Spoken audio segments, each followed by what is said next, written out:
Hi, this is Joe Fodry from the National Network of State Teachers of the Year, and I'm honored to have Josh Stumpenhorst, a fellow Illinoisan, with me tonight.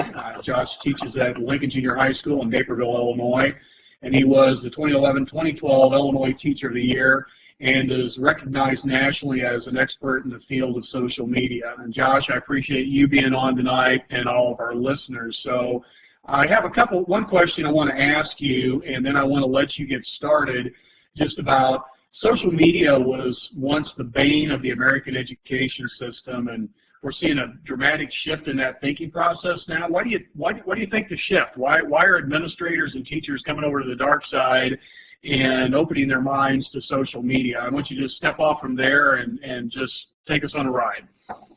All right, thanks, Joe, and Katie and Lee, my fellow 2012ers, for joining us. To answer your question, Joe, I think it's kind of, as with anything new, there's a certain level of fear that comes with that. And I think as teachers and administrators have started seeing the benefit of social media, it's kind of alleviated those fears, which is why I think people are, quote unquote, joining the dark side, to the point where I don't really think it's a dark side anymore, to kind of put it simply. Mm-hmm. So to kind of my plan for the evening here is to share a little bit about where I see it's going and where I see its value for me personally. So hopefully people will see that connection, and then really open up to a discussion, because anytime I kind of present on this topic or share on this topic, there's always so many questions that I think that a discussion about what people are using it, how they're using it, or what questions they have about using it is probably a pretty good, valuable conversation to have. So I'm going to go ahead and get through just a very few short number of slides here. And the first question I always get when we talk about being connected, because that's really what social media allows us to do, is to be connected. And I always get this question: how do we get connected? How can I do this? How can I, be a connected educator?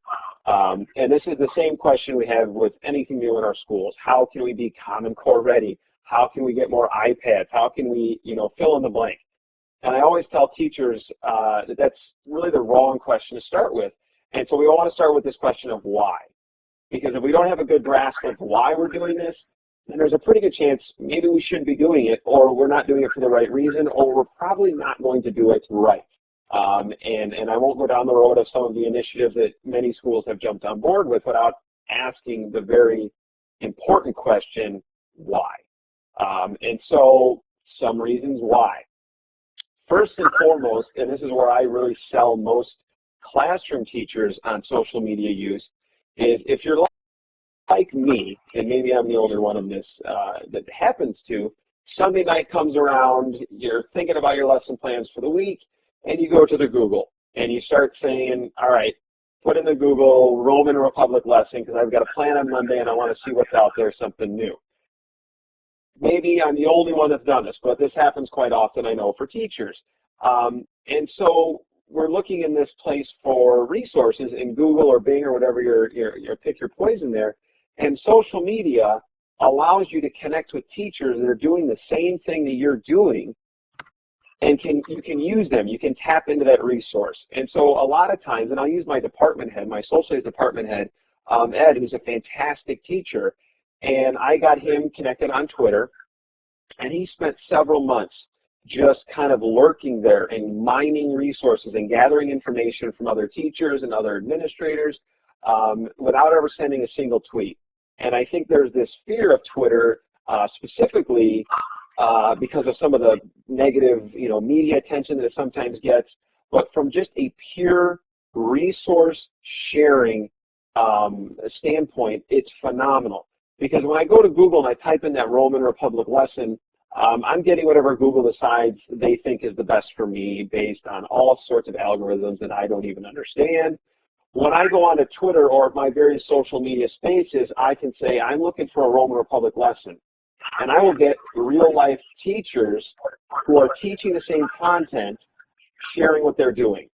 And there's so much more value to that resource than the traditional, go to Google. And so I often talk about, and I'll talk a little bit later about hashtags, which can be a really kind of difficult concept for newbies. but it's a great place to gather resources. And so that's the number one reason I tell people why. It can give you access to resources. Another example or another reason why is, and this is my friend Rob, who I currently teach with, our schools have often, and depending on where you work, it can become an echo chamber.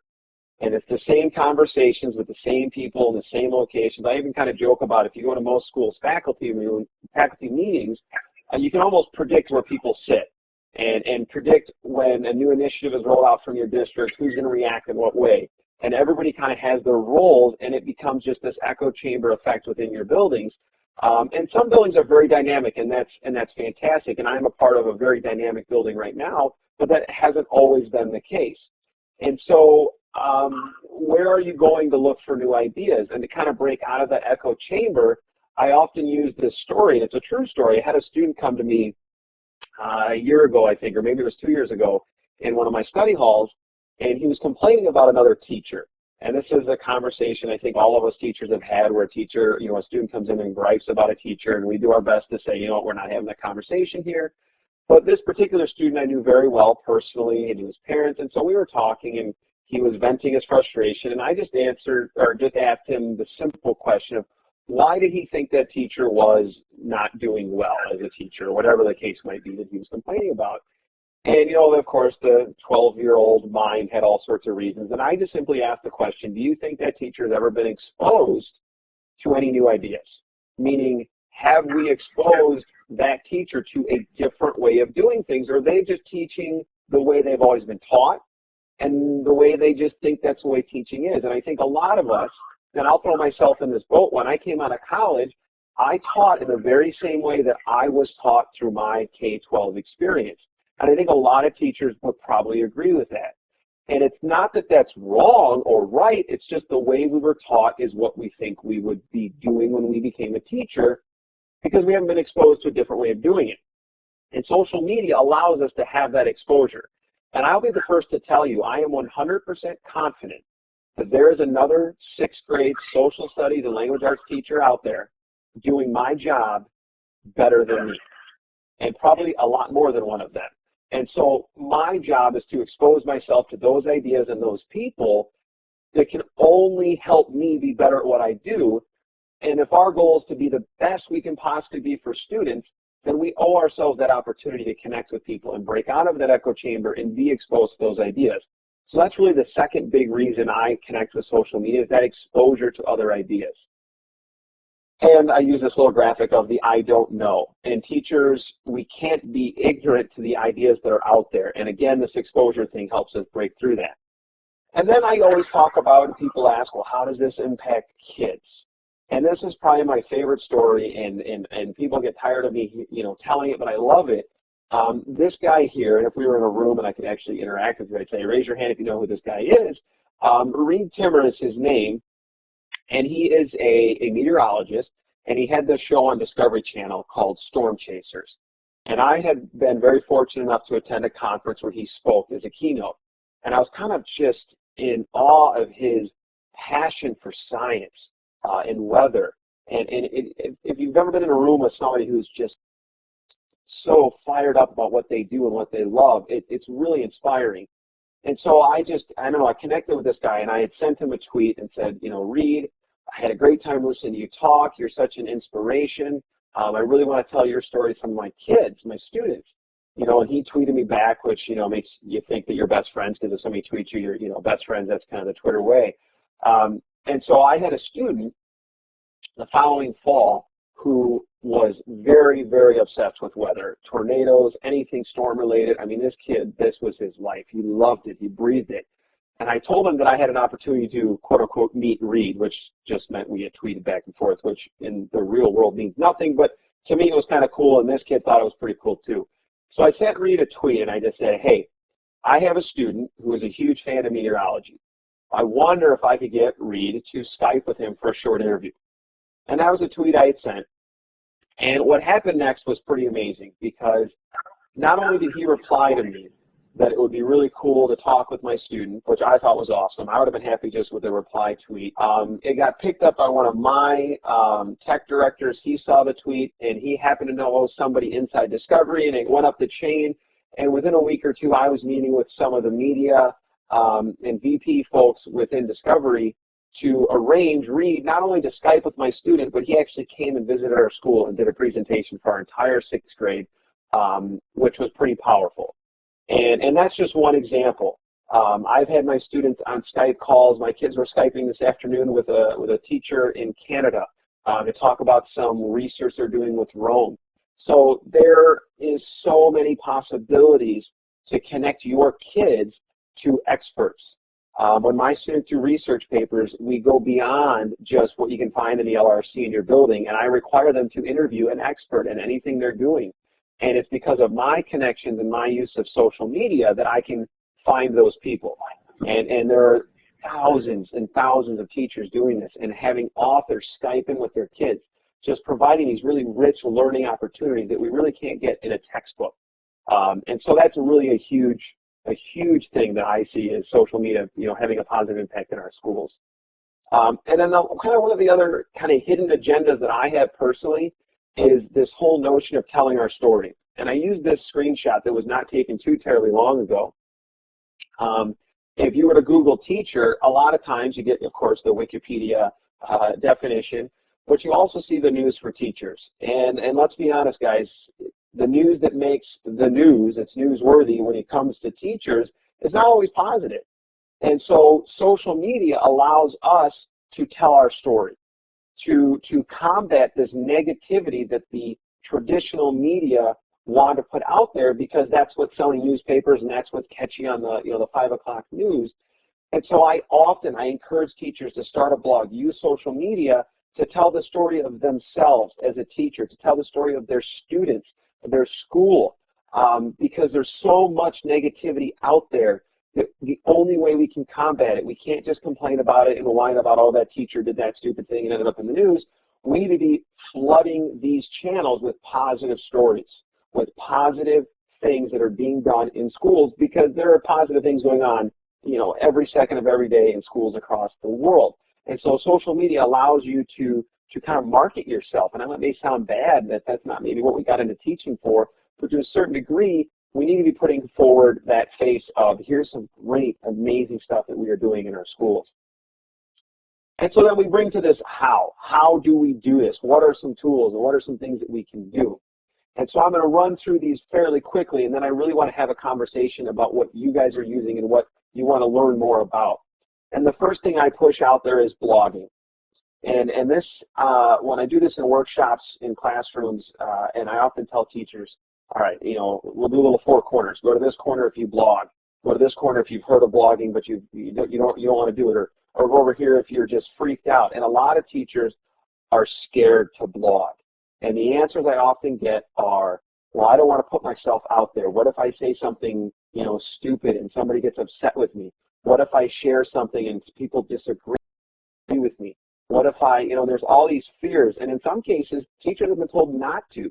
They've been told not to share student work. They've been told not to do these things. And so how do we combat that? And so there are so many positive examples, and I think I have one here, and here's one good. This is a blog of, without a doubt, one of my favorite bloggers out there. Her name is Pernille Ripp. You can see her name there. And the name of her blog is Blogging Through the Fourth Dimension. And she's an elementary teacher in Wisconsin, and I connected, learned about her, met her, quote unquote, online, which is no longer a creepy thing like it was 10 years ago, but I met Pernille through the internet and read her blog where she shares the amazing thing that her students are doing every day. She's talking about her, ups and downs as a teacher in a very personal way, and I can connect with her. I can push her on things that she's thinking. She pushes back, and I know that we both become better teachers because of the dialogue that we have in these spaces. And I often tell teachers, you know what, there are going to be people that are going to disagree with what you write on a blog, and that's okay, because it's through those disagreements that you're actually going to learn the most about yourself as a teacher. And I have blogged a lot of things that have not been well received by people. I wrote a blog that says we don't need administrators, we don't need principals. So you can imagine the amount of heat I got over that. But what it allowed me to do is really sharpen my message about what I thought and justify what I thought and defend what I thought, which allows us to really reflect on what we do in fact think and what we believe. And there are times where people have pushed me back and pushed back at my ideas, and it's caused me to change my thinking and look at it from a different lens. And we can't be afraid of that. In fact, we should embrace that opportunity because, again, that reflective process is really where we're going to learn. And so blogging is really one of those spaces that I often start. And then when you take that a step further, if we're going to be reflective and we're going to do these things, then what does that mean for kids? And I started blogging this year with my students. I had my kids use KidBlog, which is a fantastic resource. One of my good friends, Bill Chamberlain, who's a teacher down in Arkansas, he was using this with kids and kind of told me about it, and one of my colleagues did it, and I thought, well, maybe this might be something I might want to try. And these are, it's a pretty safe, pretty simple, for those of you that might be using it, secure site where kids can create their own blogs. I have a class blog, and kids go on there and post their work. They share their thoughts, their hopes, their dreams, their writing, everything in between. And what's pretty powerful is, if any of you that are listening are language arts teachers, you've probably experienced this where kids will write a paper. And one of the things us language arts folks like to do is say, all right, what are your audience and purpose for writing this? And 9 times out of 10, kids are going to say, well, my audience is the teacher, and my purpose is to get a grade to make it just good enough my mom won't get mad at me. And that's true. A lot of times kids are doing the work we ask them to do just simply because we've asked them to do it. The audience piece doesn't really impact them. Now take that piece of writing and tell them you're going to put it in an online space where anybody in the world can see it, can comment on it, can react to it, and I promise you the quality of work will change. I'll never forget the time that the kids this year we started posting, and I had a teacher who I connected with in Hungary commented on some of the kids' blogs. They were freaking out. It was the coolest thing. And then they were coming back and saying, oh my gosh, I didn't realize I had a typo. I spelled something wrong. I got to go change it. We've got to change the way we're writing it. People are going to be viewing it like real people. And so it changed the dynamic of the writing we were doing in class for the better. And then the hashtag that I had there, that # comments for kids, is just a Twitter hashtag that is out there that Will, my friend, actually started, where people will go and look at that hashtag and actually find students' blogs and comment and provide feedback, and it's a really powerful thing. And it's also through these blogs that some students have connected with other experts. My friend Rob actually had a girl that wrote a post about great white sharks, I think what it was, and she was looking for some feedback, and Rob had pushed out her blog post via Twitter, and a actual marine biologist saw it and commented on this girl, the 6th grade girl's post on great white sharks, and gave her all sorts of primary, sources and information. And that's pretty powerful stuff that you're not going to get if you're not connecting and not putting students' work, in these spaces. And then another tool that it's still one of those tools that freaks people out is YouTube. And I still have yet found something that I'm trying to do personally or professionally that you can't find a YouTube video about it. This particular one is from the Gary, who's the 2013 Teacher of the Year from Michigan, and he's a science teacher, obviously, and he's posting videos of his labs for kids that may not have been in class that day. They can get online, so he's pushing out in the social media space content for kids to use as a resource. In my class, being a social studies teacher is one of my subjects. When I do notes reviews or reviews for tests, I will screen capture it. I will post it on my YouTube channel so kids can use that at home as a resource. Believe it or not, sometimes 6th grade students don't pay attention when we do the review in class, so it's a great resource for them to go back and touch base before a test. And YouTube is still one of those things that a lot of schools are blocking for kids and in some cases teachers, but it's a phenomenal resource for teachers in this space. And then another one that I'm starting to see more. If you don't know this, I guess the thing is kids aren't on Facebook anymore. They're all on Instagram. And so some teachers, and in this case a principal, Tim is a principal, as it says there, in Portland, Oregon. And he has an Instagram account where he is sharing stuff that's going on in his school. He's sharing pictures of the kids when they're doing projects. And now with Instagram's new video, he's sharing video of kids singing and doing all of the great things that they're doing at his school, so that his parent community can follow that Instagram feed and see what's going on in his class. Now, as a parent of 2 small children, I have a kindergartner and a 2nd grader, there are times where I have no idea what they did at school. Even at the ages of 5 and 8, when they come home from school and I say, "What'd you guys do at school?" Their answer is stuff. Did they have a good day? Yes. How was it? It was fine. And that's the extent of the conversation sometimes that I have with my own children. And so teachers are sometimes using this, in this case, to bridge that gap. Now when those kids go home, the teacher or the parent can say, "What did you do with this?" And they can reference a specific thing. My son, my older son's teacher just started a Twitter account where she is posting pictures of the day. And it was fantastic. The other day there was a picture of my son on there. So the conversation started, "Tanner, what'd you do at school today?" "Oh, we did stuff." And I said, "Well, what about that biography project you did in class today with your teacher?" And he kind of looked at me, "How did you know about that?" And so we had a conversation. So it's a great way to share, again, the work that you're doing in your classroom or in your school with your parent community, and it helps really foster that relationship between the school and the home. And then, of course, the big daddy of them all for me personally and professionally is Twitter.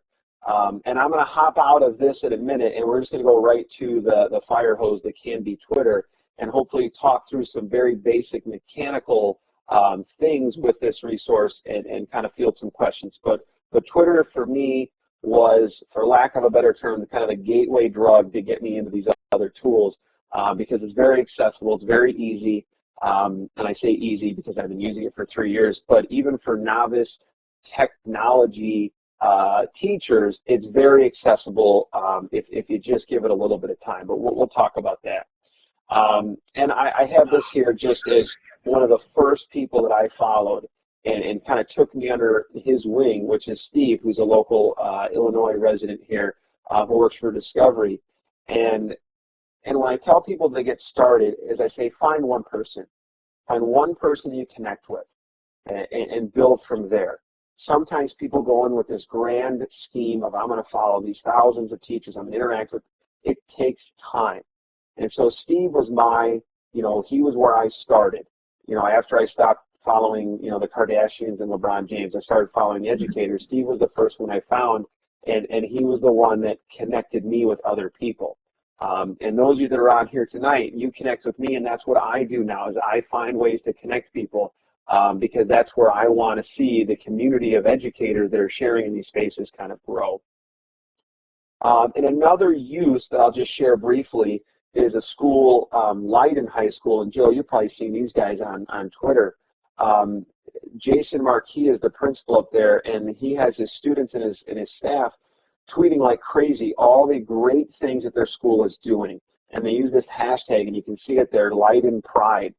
And so you've got teachers, you've got students just sharing amazing work that they're doing, and they're proud of their work. They're proud of the work of their students and their staff.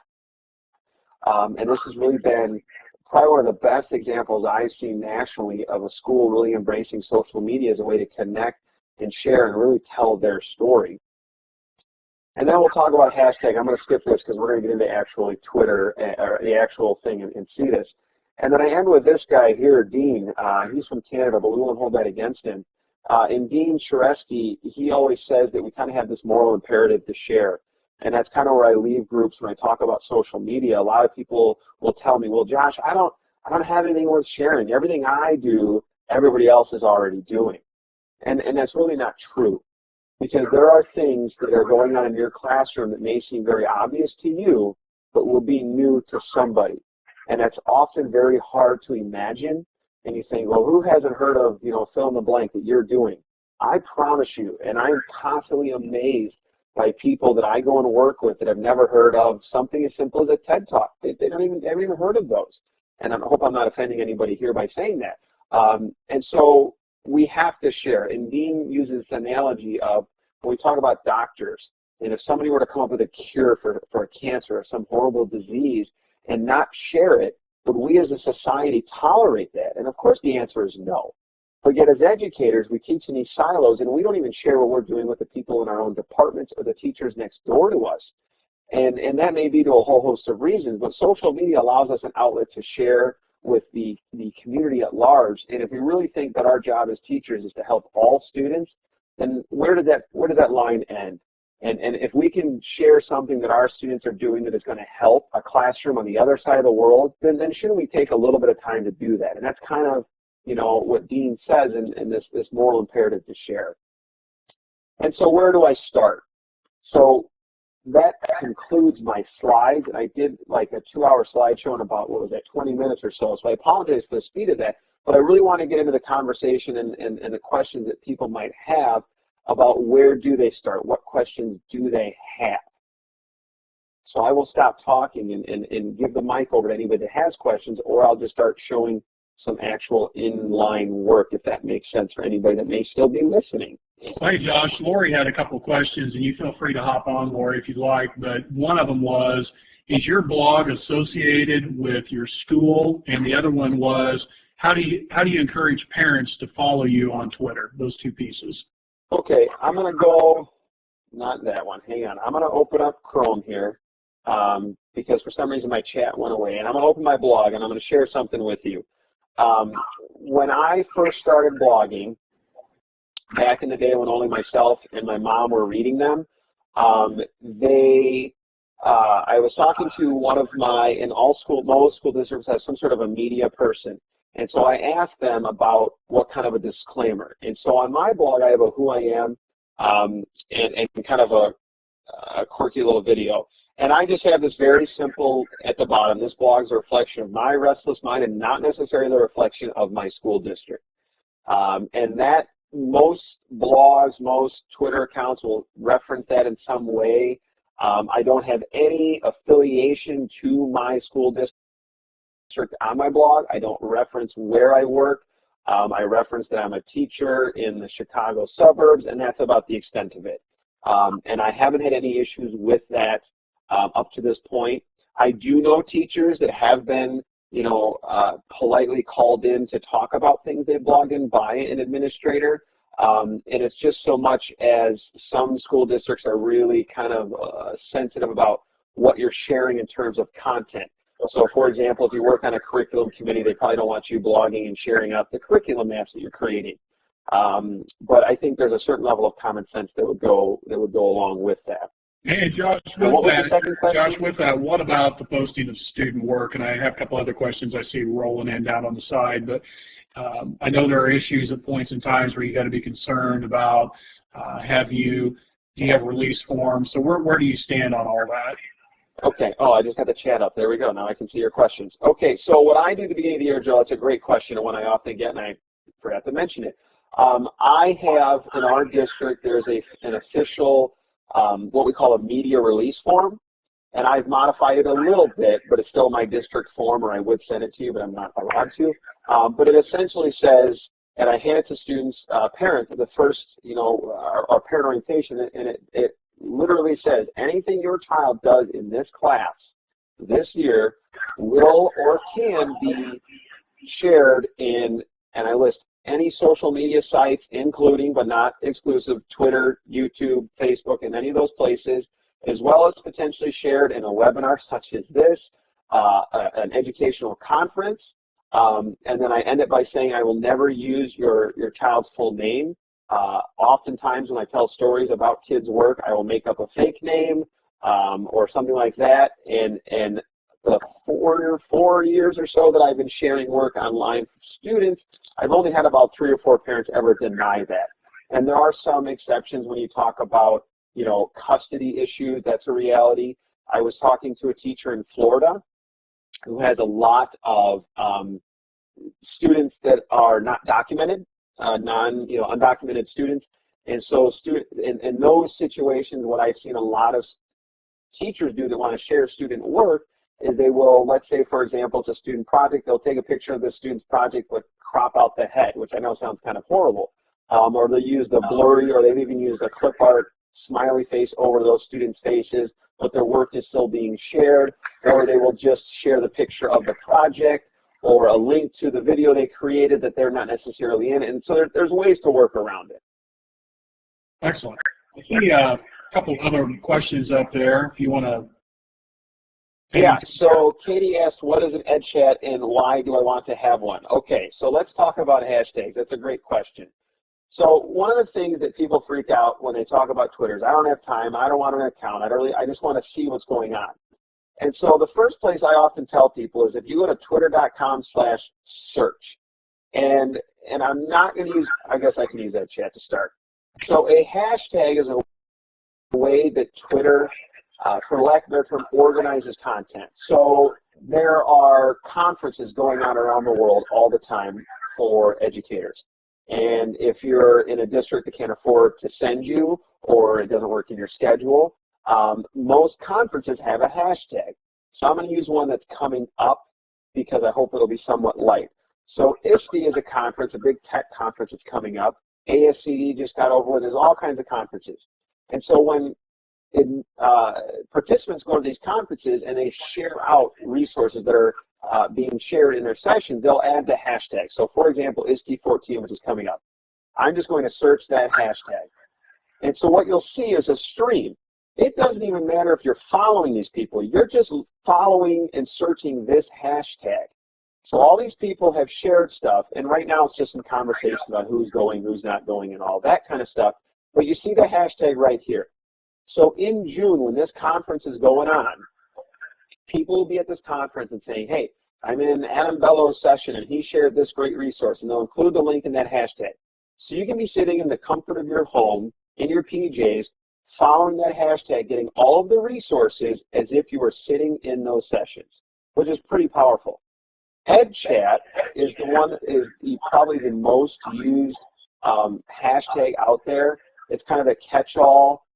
They have a weekly chat, and there's a guy on Twitter called Jerry. His name is Jerry Cyberryman, Jerry Blumengarten. And Cyberryman is the keeper of all things on the internet. And he has a page where you will see there are weekly chats. So EdChat on Tuesdays at 11 a.m. Central, and I believe at 6 p.m. Central, they will have a weekly topic. And so you'll see people filling in, conversations will start happening, and you can just sit and watch it. EdChat, I will warn first-time users, is like watching a fire hose. I started using social studies chat, which is for social studies teachers. And so this is where I really started seeing, you know, the resources being shared and things like that. Pretty much every grade level has a hashtag. Fourth chat, second chat, kinder chat is a very active group. You also see subject areas like social studies and English. A lot of states now have a weekly chat. Illinois, my own state, has ILED chat. And they talk about state-specific conversations, you know, whatever's going on in that state. So the hashtag, to answer Katie's question about EdChat, it is a weekly conversation, and it's using the power of that hashtag. It's just kind of like an indicator that this content is related to, in this case, social studies chat or EdChat or whatever it would be. Josh, we had a really good question from Michael, too. He goes, is there a way to tweet to a group of only like parents? Only like parent? What do you mean by that? Michael, you want to help us out on that? I think he's looking at, do you want to just set up something where you can tweet out just to parents, but your message wouldn't go to everyone else? Okay. Michael, can he get the mic and just explain what he wants to do? Because there might be a different resource that might be better than just Twitter. Yeah, he pretty much summed it up. If you wanted to send something out from the class but only share it with the families in the class, how can you, are you able to do that on Twitter, or is it just constantly everybody can see it? Yeah, Twitter anybody can see. So there's a couple of ways that I would go about doing that. If you're looking at student work you want to share, or messages to share just with your parent community, there's other things that you could do. If you're looking for just very simple, basic messages, like announcement type of stuff, I would suggest using Remind 101, which is a fantastic resource, and I'll just bring up their site. Those guys are awesome, where you can create a text or email messages from an account. Parents sign up for it. You don't have to pay a dime, and you have an account. It sends out to the group. It'll just go to your group. When I have students do things in class that maybe their parents don't want shared with the larger public, what I'll do is I'll put it on my YouTube channel as an unlisted or a private video, and then I will send that link just to parents. And then it's their choice if they want to send it off to grandma or those kinds of things. If that answers your question. But Twitter, anybody can see it.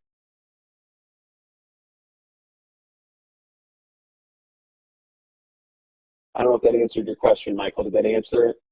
Well, he also has another one on there, too, I always see people answering questions during chats and trying to figure out where you find those questions. And I think EdChat is a perfect example. The stuff comes in so fast, it's hard to follow it. So if you're, I guess maybe my question back to you is, if you're a first-time user of Twitter or you're just now getting your feet wet with it, is there a place that people can go to kind of learn the nuances of the system so they're just not overwhelmed right out of the gate? Yeah, I'm going to totally do a shameless plug here.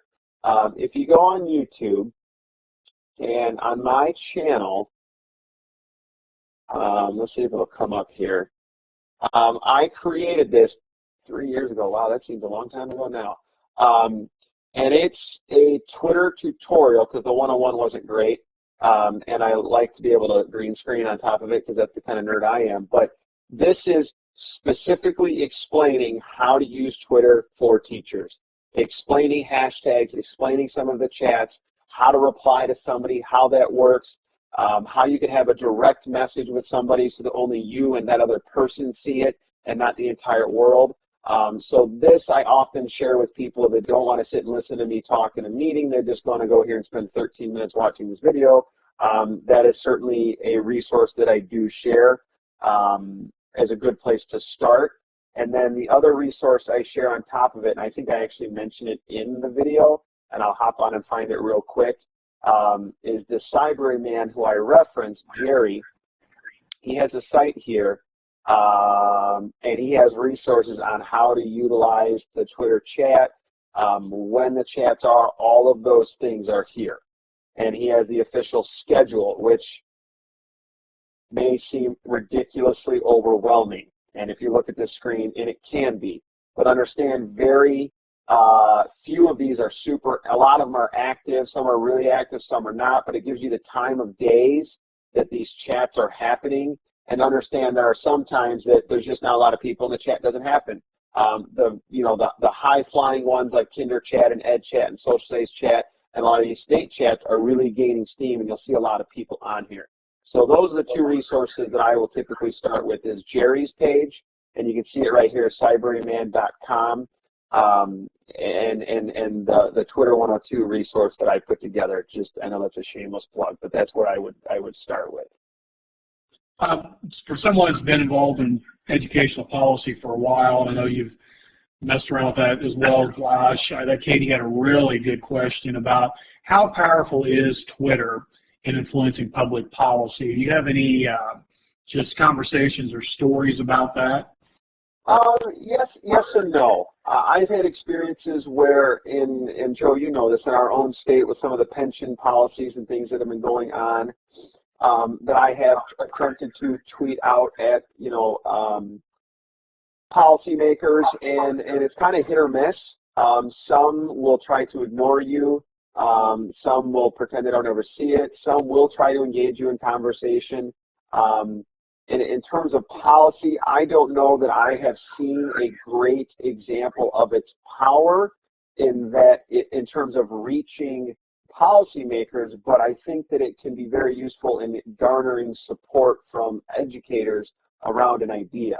But I don't know, and there's very possible that there are examples out there, but I don't know that I have seen that because I have not really put my feet, firmly in the policy end of things personally. Well, and I'd like to maybe step in that just a little bit in the fact that where I see Twitter being very powerful on the ed policy front is kind of what you talked about at the very beginning is it's a great resource. It's a great place to find information. It's a great place to share information. I can't tell you that policymakers are, searching through the Twitter feeds to find stuff, but I think it makes you more informed on different topics. It allows you to ask questions to large audiences out there.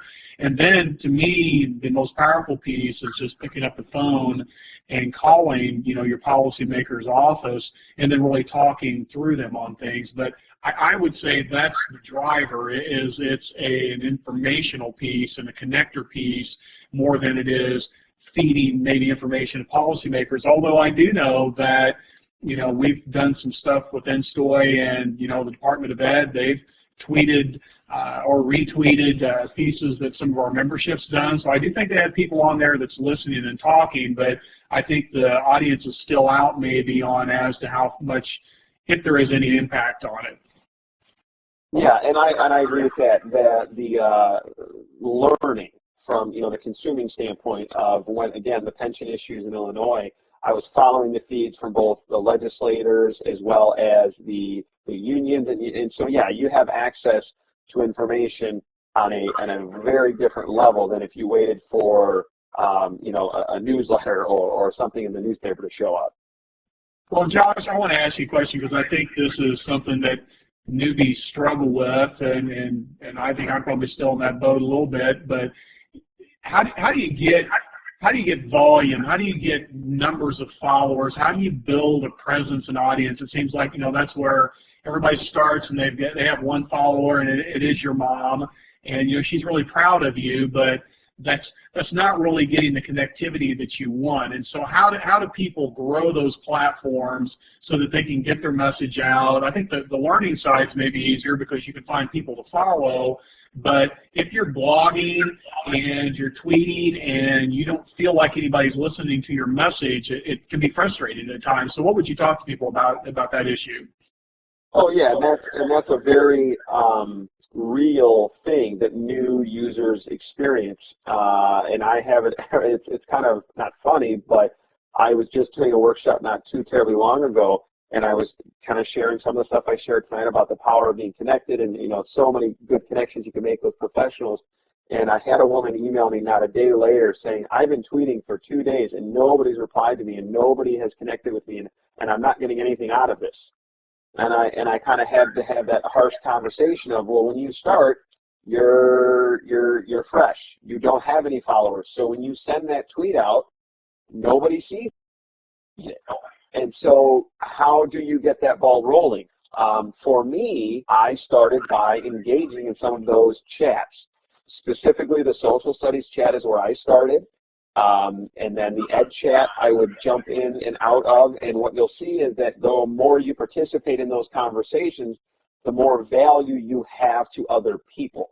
Now that may sound kind of bad, but they see your name showing up, they see what you're contributing to the conversation, and they say, hey, that's somebody I want to connect with. Or, in some cases, I think people follow me to say, hey, I disagree with this guy. I want to keep seeing what he's saying so that I can argue with him. And that's fine, too, because if you're not having some discourse, you're not having some disagreement, you're never going to change, you're never going to get any better or help somebody else get better. So a certain amount of friction is good. But the chats are really a great place to start. And ed chat can be so overwhelming. And so a lot of times what I'll say is find one person that's coming up in that stream that made a comment that you connected with, and reply to them. And there are times where you'll have an ed chat with hundreds of teachers participating, and you may only have a conversation with 2 of them. And that's fine. And those are great conversations to have. And then what you'll see is then you'll connect with those people, and it will build from there. And you'll start out very small. And then something crazy will happen. And somebody like, Sir Ken Robinson, as my good friend Dave Basso had his work retweeted by Ken Robinson. And then you have somebody that has hundreds of thousands of followers, your work has now been shared. And you don't know when that's going to happen, and it may not happen. But the conversations you have with people at a very small level, even if it's with 5 people, that's pretty powerful. Great question from Katie. What would you suggest for professional boundaries? And I'm going to expand that on out to all social media platforms. Yeah. First of all, I don't even use Facebook professionally anymore. I take that back. I see Facebook specifically as more of a personal tool. And I know there are groups that are using it professionally, but I don't think the buy-in from a professional standpoint is there as much, and that may just be my totally biased opinion. But in terms of professional boundaries in Twitter or any of these spaces, and this may sound kind of simplistic, but it's common sense. You know, I read about a teacher who had tweeted out a picture of a student doing something kind of stupid, and made some comment about how dumb his students were, or something like that. And then he was reprimanded and eventually lost his job over that. And people freak out. Oh, we need to get rid of Twitter. Well, no, you just need to not be doing silly things and inappropriate things. It's not the technology. You know, we talk about professional boundaries. If you would not do it in your school or with your parent community in real life, then you shouldn't be doing it in a digital space either. And that's kind of the same, mentality I have with my students. We talk about digital citizenship. It's citizenship. If you wouldn't do those things in real life, then why are you doing them in these digital spaces? And the same rule would kind of apply to teachers as well. If you're not going to do that with a room full of parents and a room full of students, and you wouldn't say those things to them, then why would you say it on, in a social media space? Absolutely. We have about 10 minutes left, and we have Josh Stumpenhorst on with us tonight. Does anybody else have any other questions that you're interested in finding out more about? And I'll just to piggyback real quick on Katie's question. Most schools, most districts have social media policies anymore. My own school district, I have rules on what I can and can't do, where I can interact with students, where I can't, and with what I can share. So, and we're very good about it. I think my district has done a very nice job of evolving around what is common sense in today's day and age. But I would really suggest anybody that's starting off in this world to find out what those policies and things that are in place are, and if they are very conservative and very strict, connect with other teachers who are using these tools and in spaces where they are more open, and bring those in and use those as a resource, because there's people out there that have been doing this much longer than I have, and in a much better place even than my school district, that can be a resource. Well, and Josh, I want to go back a little bit on your YouTube piece. It's a powerful tool. We've been, at my school, I teach multimedia, and we do a lot of writing in that class, and this will be our 10th annual film festival, and we've come to the point now that we're ready to really build a presence up in the digital space. So as we're prepping for the fest, we're also uploading about 250, 300 films for the last 10 years and developing a branding schematics from it. The kids are doing all these pieces, and they're doing a production schedule. I think we have enough media with one film a week released to last up till mid-2018. So the kids are getting a tremendous experience of just building this social media environment up there and then building a website and things around it. I'm curious how you're using YouTube in the classroom, not only from a content point where you guys are going to look for information, but if you guys are using it as a place to post and highlight the celebration of academic achievement, kids projects, and things like that. Yeah, we are.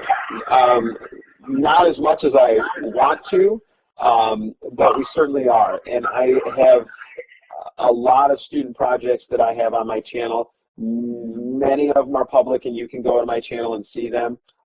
Some are private due to parent requests that they see them and things like that. But yeah, I've been posting more work up there, and it kind of goes back to that conversation earlier about the kid blog, where you talk about the quality of work of a student when they're going to be having their work shared in a public space. And YouTube is a great example of it. I'll have kids say, when I do this, can we put it on YouTube? Can we put this project?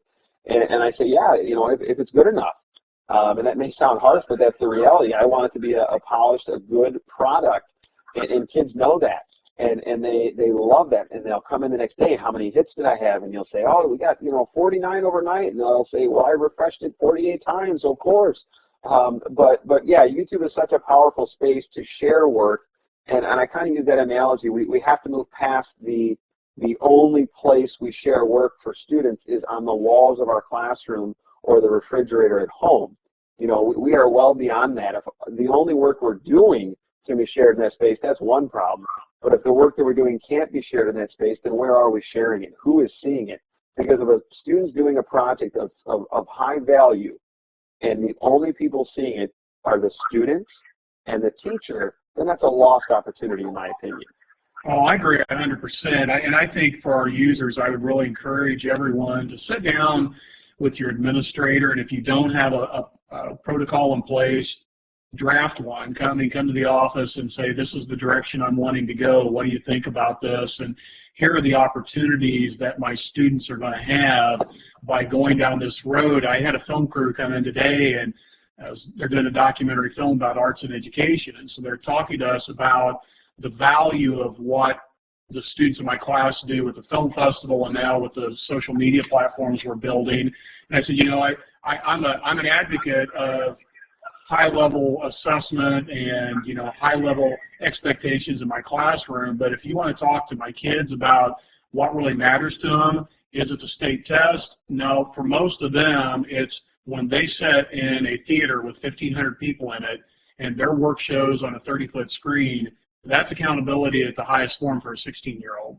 And they just get engaged and they come to work because they realize their work matters. It has a real-world connectivity to it. And so I love what you're saying about doing that on a variety of different social media platforms. I guess if you had to wipe all of them away and you just pick one that would be valuable for your kids, for a first-time user to really start with, of all the ones you've talked about tonight and other ones that are out there, which one would you pick? In terms of which social media tool? Yeah, I think so. So, and in the terms of not necessarily gaining knowledge for yourself as a professional educator, but it's a place to showcase and celebrate academic achievement of your kids. Wow, that's a tough question. I personally, if you're looking for the simplest, easiest place to start, I would use KidBlog. Because it doesn't matter what content area you're in. If your kids are doing projects that you take a picture of, like a lab, if they're doing a video, if they're doing written work, all of those types of media can be shared in that space. And it has a certain level of control to it. By that I mean I modify or I moderate what gets posted. So kids submit something, I look it over before it goes live. I can moderate all of the comments. So it's a really, you know, safe place to start. Okay, excellent. Last question I have. Katie gives us a loaded one. Would you agree that being a connected educator is a time saver and a waste of time? I'll let you handle that one. Oh, Katie. Yes to both of those. Yes to both of those. You know, and there are people who say that if you're using the tools right, it saves you time. And to that end, it's true. When I'm looking for those lesson ideas, I'm looking for resources. I'm looking for somebody who's done something that I need some expertise on. And that way, it saves me time instead of just going and looking on Google and doing all those things. So in that way, it makes my work more efficient. And the more you use it, the more efficient you can be. In other words, when I'm looking for something amazing with elementary, I have 3 or 4 teachers in my head right now I know I'm going to go to. When I'm looking for areas of expertise in, digital citizenship work with kids or, high-end or higher ed work, I have people. So in that case, it does make it easier. In terms of wasting time, yeah, like anything, whether you're talking about Pinterest or anything, I can sit on Twitter and waste time too. But in some respects, there are people that go on Twitter and just have conversations. Whether you're talking to Amanda Dykes down in Alabama, talking about Alabama football, some people view that as a waste of time. In some ways, I'm making an investment in a human, in a personal relationship, which helps me professionally as well. And so there's not only that professional end of it, but there's a personal end of it too, which I think has a great amount of value as well. I agree. Well, our guest tonight has been Josh Stumpenhorst. Josh, I thank you for being on tonight. It's been great having you. Appreciate all the work that you do for kids and teachers around the country. Hey, thanks for having me, Joe. Always love talking about this stuff. And it's definitely something that we've got to stay abreast of, and it'll be interesting because the conversation we're having right now is just one tool away from changing dramatically. So I'd also like to encourage our users to hop on nnstoy.org for the National State Network, or the National Network of State Teachers of the Year. We have a lot of great webinars coming on. In May, Curtis Chandler will be on for a series of discussions about gamification. So we look forward to having all of you guys on with us. Appreciate Sarah being on, making the technology work, and you can follow us again on Instoy's website. Everybody have a great night.